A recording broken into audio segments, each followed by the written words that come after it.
Eu quero convidar vocês para a leitura do texto de Atos, capítulo 2, versículos 1 a 13.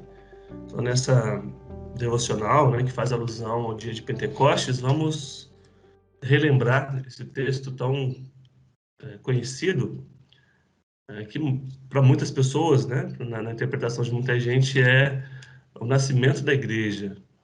Quando o Espírito Santo desce sobre os discípulos em Jerusalém, ali nasce a igreja. Então, um texto bastante significativo. O dia de Pentecostes seria, então, nessa interpretação, o aniversário da igreja, né? Então, Atos capítulo 2, versículos 1 a 13. Que diz assim: Ao cumprir-se o dia de Pentecostes, estavam todos reunidos no mesmo lugar. De repente veio do céu um som, como que de um vento impetuoso, e encheu toda a casa onde estavam assentados.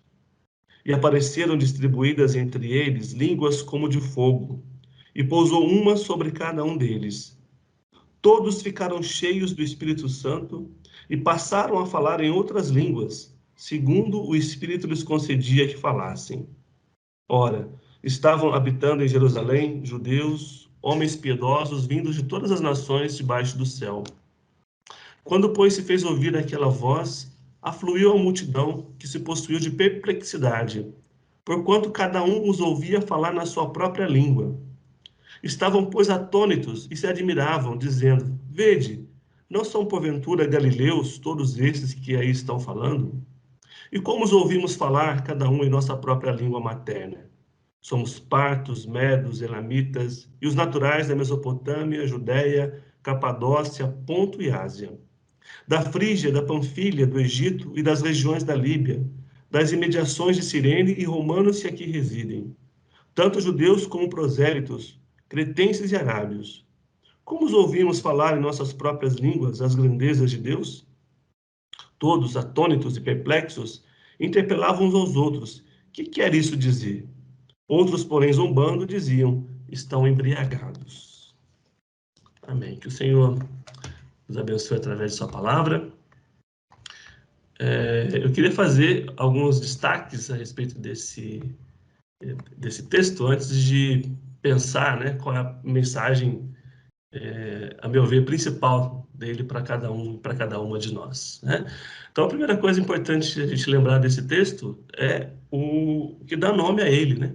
O que dá nome a esse dia, a esse evento, que é Pentecostes. Pentecostes era uma das principais celebrações dos judeus, desde os tempos mais antigos, e era realizada 50 dias após a Páscoa. Daí, então, o nome Pentecostes, 50 dias.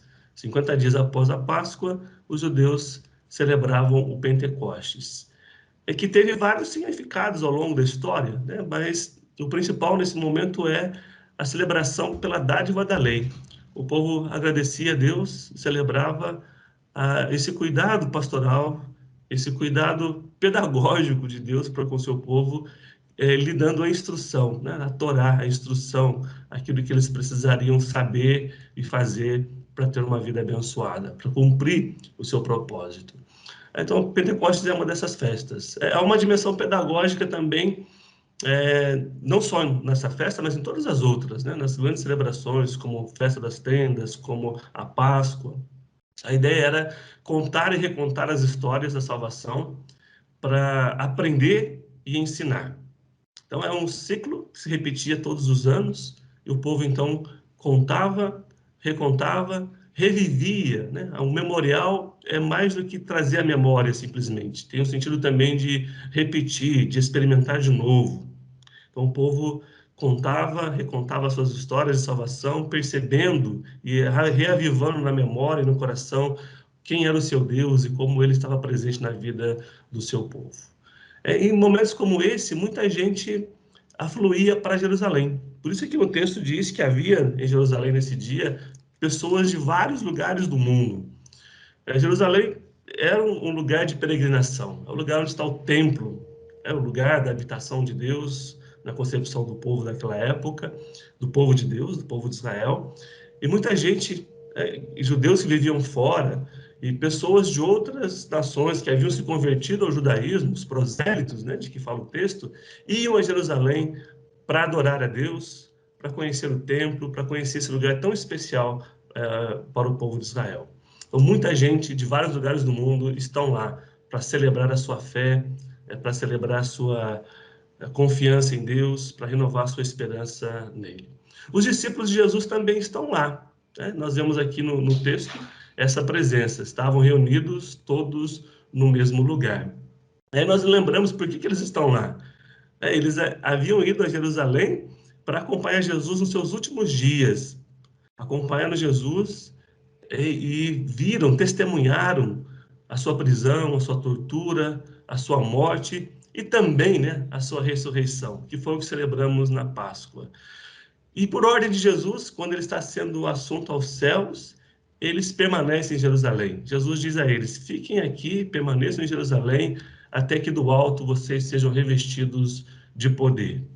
Jesus prometeu a eles a vinda do Espírito Santo e pediu então para que aguardassem essa dádiva, essa bênção que ainda receberiam, até que do alto sejais revestidos de poder, permaneçam em Jerusalém. E é o que eles estão fazendo, né? Mas trancados em casa. Então, de novo, a gente vê, essa é uma cena recorrente, né? Logo após a prisão de Jesus e a sua morte, os discípulos trancados em casa. Então, eles estão de novo com a casa fechada, reunidos no mesmo lugar, tentando ali fortalecerem-se mutuamente, ainda com a memória muito forte, muito viva da ressurreição de Jesus, mas ainda faltando um pouco de coragem, talvez, para abrir as portas, as janelas e olhar pelo menos para fora. E aí, então, quando vem, né, quando se cumpre a promessa de Jesus, a casa se enche de um som como de um vento impetuoso, línguas como que de fogo pousam sobre cada um deles, e eles então ficam cheios do Espírito Santo, diz o texto. E assim então é o Espírito. Hoje nós celebramos, né, celebramos essa dádiva, essa presença santa do Espírito de Deus em nossas vidas, que faz de fato a igreja ser igreja, que dá sentido à igreja, que faz com que a igreja tenha ânimo, tenha coragem, tenha força, tenha dons, né, tenha capacidade de realizar a missão que Deus lhe confiou. Então é nesse dia que eles se tornam cheios do Espírito Santo. O Espírito, então, é um vento que enche a casa. Esse vento que areja o ambiente, que renova o ar. Então dá para a gente imaginar, eu imagino que a casa em que eles estavam não deveria ser uma casa muito grande. Então dá para imaginar como que era o ambiente, como que era o ar, né, dentro de um lugar fechado, naquela região. O ar viciado, né? Acho que todo mundo já passou por essa experiência de entrar num quarto, entrar num cômodo ou numa casa em que está tudo fechado e tem muita gente lá dentro. Quando quem vem de fora, quem está dentro não percebe, mas quem vem de fora percebe, né? Como que o ar tá carregado. O Espírito Santo, então, é esse vento que areja, que renova esse ar já viciado. Abrem-se as portas, abrem-se as janelas, e eles então saem falando agora das grandezas de Deus. Então, homens, mulheres, discípulos que, aprisionados, talvez pelo medo, pelo receio, agora têm coragem de sair, e essa coragem vem do Espírito Santo. Né? As línguas como que de fogo, né, de que fala o texto, elas indicam, a meu ver, o maior milagre que aconteceu naquele dia. Eles não só saem falando, mas eles adquirem, eles ganham, né, do Espírito Santo uma capacidade que antes eles não tinham, de se fazerem entender em outras línguas. Né? O grande milagre daquele dia é esse. Né? Eles falam na sua própria língua e as pessoas de diferentes nações entendem, cada um na sua língua materna. É o milagre da comunicação. Não dá para saber direito, né? Onde é que o milagre acontece, se é na boca de quem fala ou se é no ouvido de quem ouve. Provavelmente nos dois, é o Espírito Santo que age em ambos os lados. O fato é que eles falam das grandezas de Deus na sua língua, a língua que eles sabem falar, provavelmente o aramaico, e as pessoas que estão ali de diferentes nações são capazes de ouvir, cada um na sua língua materna. Esse é o grande milagre. Eu sei que aí, né, é alguma polêmica, alguma divergência de entendimento. Será que o que aconteceu lá não foram as línguas estranhas, de que fala Paulo também lá na carta aos Coríntios? Talvez tenha acontecido também o milagre, o dom das línguas estranhas. Mas o que está colocado em destaque aqui no texto, a meu ver, sem querer entrar nessa polêmica, né, está muito claro para mim que o milagre que o Espírito Santo faz é o milagre da comunicação. Eles falam na sua língua e as pessoas que estão lá, de diferentes nações, entendem, ouvem, cada um na sua própria língua. Eles recebem do Espírito Santo a capacidade de dizer as grandezas de Deus em diferentes linguagens, em diferentes línguas. Então, esses são os destaques que eu queria fazer no texto, e agora, então, pensar qual é a mensagem desse texto para a nossa vida, né? O que sai desse texto que nos toca, ou que deve nos corrigir, nos instruir, né? Quem sabe mudar um pouco o modo como nós entendemos a nossa vida, a nossa presença no mundo, a ação da igreja no contexto em que a gente está, né? A primeira coisa que eu queria destacar aqui nesse texto como mensagem é essa dimensão do Espírito Santo como vento. Na verdade, a palavra espírito, né, no português, ela não remete tanto a essa ideia do vento, mas as palavras que estão no original hebraico e grego para espírito, elas claramente indicam isso, né? No hebraico, espírito é ruá, em grego, espírito é pneuma. São essas as palavras que estão lá na Bíblia, na sua língua original. E ruá e pneuma é vento. É o vento santo de Deus. Então, o Espírito é como o vento. Quando Jesus fala com Nicodemos sobre aquele que é nascido do Espírito, ele diz a mesma coisa, né? Não só o Espírito, mas aquele que é nascido do Espírito é como o vento. Você não sabe de onde vem e nem para onde vai. O Espírito Santo, então, não pode ser controlado. Ele é como o vento, que não pode ser contido, não pode ser controlado, não pode ser domesticado.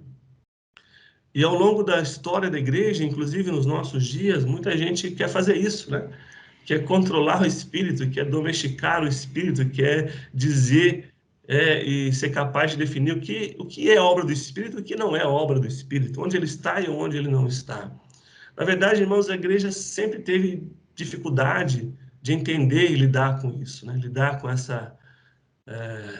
jeito do Espírito Santo ser, né? Um exemplo, né? No credo apostólico, eu vi uma vez isso, né? E fez muito sentido para mim, vou repetir aqui para vocês, né? No credo apostólico, nós declaramos que cremos em Deus Pai, Todo-Poderoso, Criador dos céus e da terra, né? Em Jesus Cristo, seu único Filho, falamos muitas coisas sobre o Filho, mas quando chega no Espírito Santo, crer no Espírito Santo, ponto, né? Nada mais se diz. A igreja tem dificuldade de entender e compreender o Espírito Santo, porque ele é como vento, não pode ser controlado, não pode ser domesticado, não pode ser compreendido, inclusive. Ele age como quer, ele age onde quer, ele age nas pessoas que ele escolher. Né? E uma advertência muito séria que Jesus nos faz e nem sempre nos damos conta disso. Jesus diz que todo pecado é perdoado, exceto o pecado contra o Espírito Santo. E eu ouvi muitas vezes, né, ao longo da minha vida cristã, desde pequenininho na igreja, que não dá para saber muito bem o que é o pecado contra o Espírito Santo. Não sei se vocês já ouviram isso, né? Jesus disse que pecar contra o Espírito é um pecado que não tem perdão, mas não deixa muito claro o que seria isso. O que é um engano, que Jesus deixa muito claro o que é o pecado contra o Espírito Santo, né? Quando Jesus diz isso, é no seguinte contexto: ele está recebendo muitas pessoas em casa, expulsando demônios, fazendo muitos milagres, estão tão cheios, né, desse poder de Deus que diz o texto que eles não conseguem nem comer. E as pessoas que olham de fora e criticam Jesus dizem que ele faz tudo isso pelo poder de Beelzebu, que era o maioral dos demônios. Jesus então repreende essas pessoas e diz: todo pecado é perdoado, exceto o pecado contra o Espírito Santo. O pecado contra o Espírito Santo é atribuir ao diabo aquilo que é obra do Espírito Santo. O pecado contra o Espírito Santo é atribuir ao mal aquilo que é ele quem está fazendo. E essa é uma advertência muito séria, porque as pessoas religiosas normalmente fazem isso. As pessoas, de modo geral, fazem isso. Quando olham para a religião do outro, para aquele outro que pensa diferente de mim, que celebra a sua fé diferente de mim, e diz que está cheio do Espírito Santo, por vezes a gente olha e pensa, isso não é o Espírito Santo, não pode ser, porque é diferente do jeito que eu entendo, compreendo, e do modo como o Espírito Santo se manifesta na minha vida. Então, essa é uma advertência muito séria que Jesus faz, nem sempre a gente dá conta disso, né? Então, o Espírito Santo é esse vento que a gente não pode controlar e que age onde quer, como quer e das pessoas que ele escolher, né? Esse texto denuncia, então, irmãos e irmãs, a nossa dificuldade em reconhecer a atuação do Espírito Santo na vida dos outros.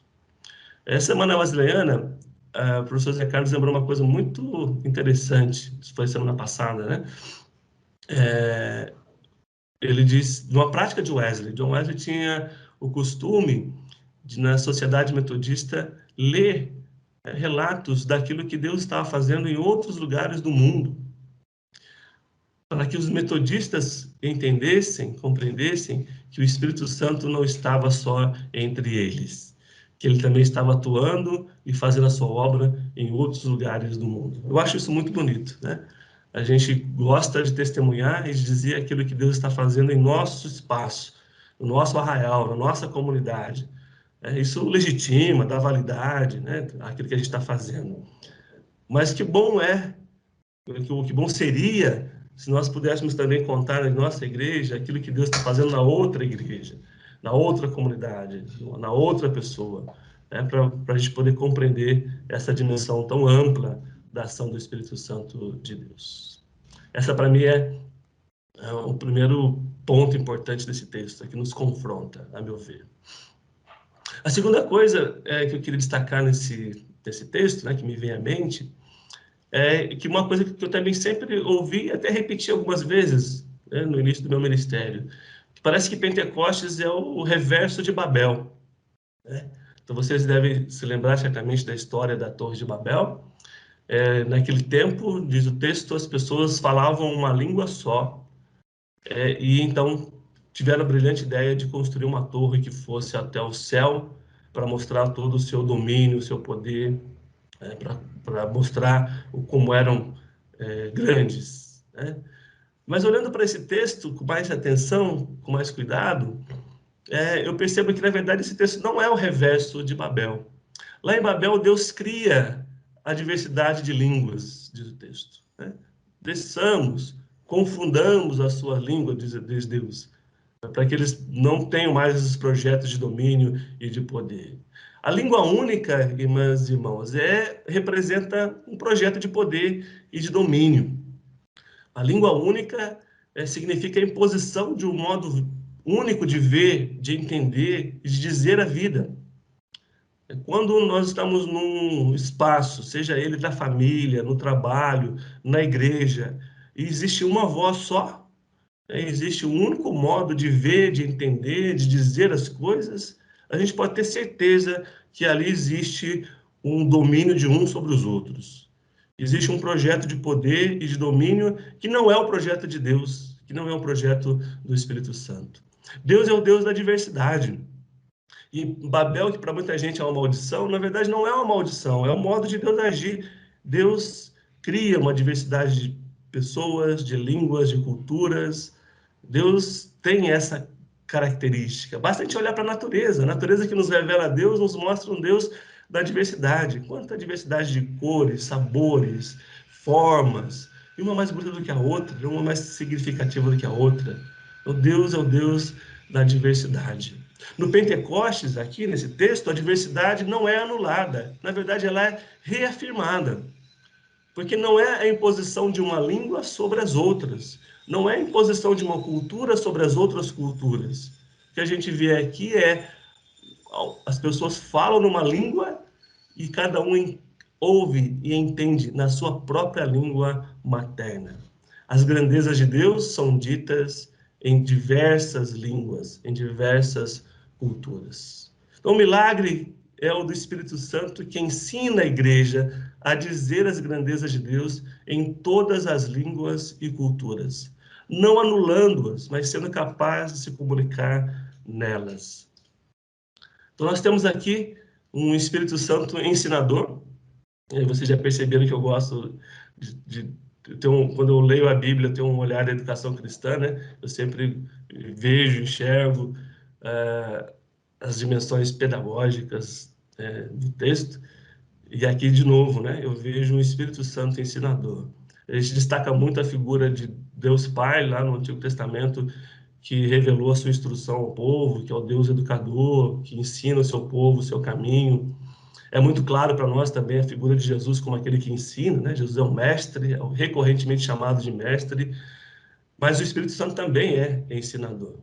Quando Jesus promete que não nos deixaria órfãos, mas enviaria o Consolador, ele diz: Ele vos ensinará todas as coisas e vos fará lembrar de tudo aquilo que ensinei. Então aqui a gente tem um Espírito Santo que quer ensinar a igreja a dizer as grandezas de Deus em todas as línguas, em todas as culturas. Mas a gente tem também uma igreja com déficit de aprendizagem. Quando a gente continua a leitura do livro de Atos e a leitura da história da igreja, a partir daí, a gente vai ver que, frequentemente, ela tem dificuldade, os discípulos de Jesus têm dificuldade de compreender essa mensagem, né? Os conflitos em torno das culturas, da diversidade de culturas, do confronto entre culturas, vai estar presente muitas vezes nas páginas da Bíblia. Então, a gente tem um Espírito Santo que quer ensinar a igreja a entrar nas culturas, a traduzir a mensagem do Evangelho em cada cultura, a aprender a falar a palavra de Deus em diferentes línguas, em diferentes culturas, e uma igreja que tem dificuldade de aprendizagem. Mas o Espírito Santo paciente, o Espírito Santo amoroso, que permanece tentando ensinar a igreja a fazer isso, né? Então, a igreja demora a aprender a principal mensagem de Pentecostes, a meu ver. A multiforme graça de Deus que age em diversas culturas e que fala diferentes línguas. Ela demora a aprender a língua dos outros e das outras. E para a gente concluir essa meditação, né, uma pergunta, né? Não é isso que nós precisamos hoje, de novo, né? Nesse dia em que relembramos o Pentecostes, não precisaríamos nós de que esse milagre se repetisse em nossas vidas? Não precisaríamos aprender de novo, irmãos e irmãs, a falar as línguas, ou a língua uns dos outros, umas das outras, né? Não é isso que está na raiz dos nossos maiores problemas, sejam eles pessoais, na família, no trabalho, na igreja. O que eu tenho visto é que, ao invés de ouvir o que o outro, o que a outra que diverge de mim está dizendo, tentar entender o que ele, o que ela diz, por que diz, eu desconstruo, eu deslegitimo, semeio a desconfiança de suas boas intenções. Ao invés de tentar entender e aprender a língua do outro, da outra, às vezes o que faço é demonizar a sua voz, a sua linguagem, anulando, né, a sua voz, anulando a sua linguagem. Vejo isso hoje com muita tristeza na Igreja Metodista. Nós estamos aí às vésperas de um concílio geral, o espaço da divergência, da diversidade e também da convergência, da conciliação. O concílio é o lugar, é o espaço onde muitas e diferentes línguas e linguagens são pronunciadas, e deveria ser um lugar, um espaço do respeito, de ouvir atentamente, de tentar compreender o que o outro que pensa diferente de mim está dizendo. E o caminho que às vezes escolhemos é, ao invés de ouvir o que o outro que diverge de mim pensa, deslegitimar, né? Desconfiar das suas intenções e não ouvir aquilo que ele tem a dizer. Então, penso que o Espírito Santo precisa, de novo, vir sobre nós, sobre a Igreja Metodista, e nos ajudar a aprender, a ouvir e a dizer aquilo que temos a dizer na língua do outro, de modo que sejamos compreensíveis. em nossa casa, né? Nossa família, né? Olhando aqui para o espaço onde eu vivo, com os meus filhos, meu filho, minha filha, minha esposa, às vezes é preciso também que eu aprenda de novo, né? A falar a língua deles, as diferentes linguagens que estão nesse espaço. Então, a minha oração nesse momento, nesse dia, é para que o Espírito Santo, que é o Espírito da unidade e da diversidade, nos ensine a falar a língua uns dos outros, umas das outras. Que esse milagre se repita em nossa vida, em nome de Jesus. Amém?